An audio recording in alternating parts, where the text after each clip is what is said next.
ಹಾಸನಾಂಬೆ ದರ್ಶನೋತ್ಸವದ ಎರಡನೇ ದಿನ ಇವತ್ತು ಶನಿವಾರ ಅಂದರೆ ಹಾಸನಾಂಬೆ ದರ್ಶನೋತ್ಸವದ ಮೊದಲ ವೀಕೆಂಡ್. ಇವತ್ತು ಅತಿ ಹೆಚ್ಚಿನ ಸಂಖ್ಯೆಯಲ್ಲಿ ಭಕ್ತರು ಹಾಸನಾಂಬೆ ದರ್ಶನಕ್ಕೆ ಬರ್ತಾ ಇದ್ದಾರೆ. ನಾವು ಧರ್ಮ ದರ್ಶನದ ಸರತಿ ಸಾಲಿನಲ್ಲಿ ಇದ್ದೇವೆ. ನಾವು ನೋಡ್ಬೋದು ಎಷ್ಟು ದೊಡ್ಡ ಸಂಖ್ಯೆಯಲ್ಲಿ ಭಕ್ತರು ಹಾಸನಾಂಬೆಯ ದರ್ಶನಕ್ಕೆ ಬಂದಿದ್ದಾರೆ ಅಂತೇಳಿ.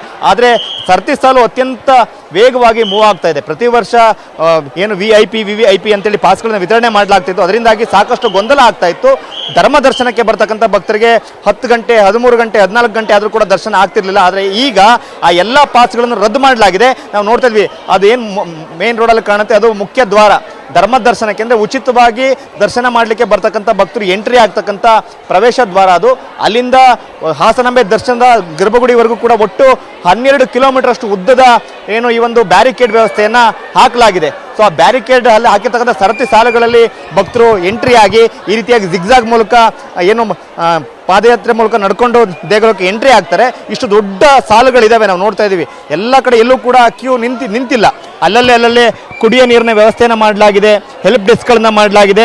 ಏನಾದರೂ ಸಮಸ್ಯೆ ಇದ್ದರೆ ಅಥವಾ ಕುಡಿಯೋ ನೀರಿನ ಅವಶ್ಯಕತೆ ಇದ್ದರೆ ಎಲ್ಲ ವ್ಯವಸ್ಥೆಗಳನ್ನು ಕೂಡ ದೇಗುಲದ ಆಡಳಿತ ಮಂಡಳಿ, ಜಿಲ್ಲಾಡಳಿತ ವ್ಯವಸ್ಥಿತವಾಗಿ ಒಂದು ಬ್ಯಾರಿಕೇಡ್ ಆಗ್ತಕ್ಕಂಥದ್ದು, ಕುಡಿಯೋ ನೀರಿನ ವ್ಯವಸ್ಥೆ ಮಾಡ್ತಕ್ಕಂಥದ್ದು. ಹಾಗೆಯೇ ಅಲ್ಲಲ್ಲೇ LED ಪರದೆಗಳನ್ನು ಹಾಕಿ ಹಾಸನಾಂಬೆಯ ಇವತ್ತಿನ ದರ್ಶನ ಏನು ನಡೀತಾ ಇದೆ, ದೇವಿಯ ಅಲಂಕಾರ ಹೇಗಿದೆ ಎಲ್ಲವನ್ನು ಕೂಡ ನೇರವಾಗಿ ದೃಶ್ಯಾವಳಿಗಳ ಮೂಲಕ ಅಂದರೆ ನಡ್ಕೊಂಡು ಹೋಗ್ತಕ್ಕಂಥ ಭಕ್ತರಿಗೆ ಕಾಣುವ ವ್ಯವಸ್ಥೆಯನ್ನು ಕೂಡ ಮಾಡಲಾಗಿದೆ. ನಾವು ನೋಡ್ತಾ ಇದ್ದೀವಿ ಇವತ್ತು ಮಾಡಿರ್ತಕ್ಕಂಥ ಅಲಂಕಾರ. ಈಗ ಅದು ಲೈವ್ ದೃಶ್ಯಾವಳಿಗಳನ್ನು ಅಲ್ಲಿ LED ಪರದೆ ಮೂಲಕ ತೋರಿಸಲಾಗ್ತಾ ಇದೆ. ಅಂದರೆ ಭಕ್ತರು ಏನು ನಡ್ಕೊಂಡು ಹೋಗ್ತಾರೆ ಅವರಿಗೆ ಇಲ್ಲಿಂದನೇ ದರ್ಶನ ಆಗಬೇಕು.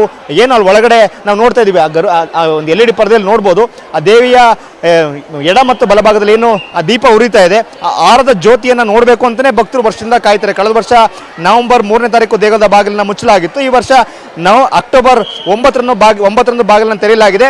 ನಿನ್ನೆ ಮೊದಲ ದಿನದ ದರ್ಶನ ಅಂದರೆ ಭಕ್ತರಿಗೆ ಮೊದಲ ದಿನ ದರ್ಶನ ಇರೋದಿಲ್ಲ. ನಿನ್ನೆ ಏನು ಮೊದಲ ದಿನದ ದರ್ಶನ ಆಯಿತು. ನಿನ್ನೆ 60ರಿಂದ 70 ಸಾವಿರ ಭಕ್ತರು ಹಾಸನಾಂಬೆಯ ದರ್ಶನವನ್ನು ಮಾಡ್ಕೊಂಡಿದ್ರು. ನಿನ್ನೆ ಸಂಜೆ 7 ಗಂಟೆಗೆ ದರ್ಶನ ಕ್ಲೋಸ್ ಆಗಿತ್ತು. ಆದರೆ ಇವತ್ತು ರಾತ್ರಿ ಇಡೀ ದರ್ಶನ ಇರ್ತದೆ.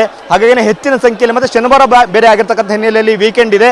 ಹಾಗಾಗಿಯೇ ಸುತ್ತಮುತ್ತ ಜಿಲ್ಲೆಗಳಿಂದ, ರಾಜ್ಯದ ಬೇರೆ ಬೇರೆ ಭಾಗಗಳಿಂದ, ದೇಶದ ಹಲವು ರಾಜ್ಯಗಳಿಂದ ಕೂಡ ಭಕ್ತರು ಬರ್ತಾರೆ. ನೋಡ್ತಾ ಇದ್ವಿ ಎಷ್ಟು ದೊಡ್ಡ ಸಂಖ್ಯೆಯಲ್ಲಿ ಭಕ್ತರು ಇದ್ದಾರೆ ಅಂತೇಳಿ.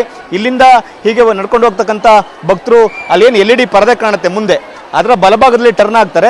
ಅಲ್ಲಿ ಹೋದ ನಂತರ ಅಲ್ಲೊಂದು ಅರ್ಧ ಕಿಲೋಮೀಟರ್ ನಡ್ಕೊಂಡು ಹೋದರೆ ದೇಗುಲದ ಒಳಭಾಗಕ್ಕೆ ಎಂಟ್ರಿ ಆಗ್ತಾರೆ. ಸೊ ಅಲ್ಲಿ ದೇವಿ ದರ್ಶನ ಆಗುತ್ತೆ. ಎಲ್ಲರೂ ಕೂಡ 2 ರಿಂದ 2.5 ಗಂಟೆ ಅವಧಿನಲ್ಲಿ ಧರ್ಮ ದರ್ಶನಕ್ಕೆ ಬರ್ತಕ್ಕಂಥ ಭಕ್ತರು ದರ್ಶನವನ್ನು ಪಡ್ಕೊಳ್ತಾ ಇದ್ದಾರೆ.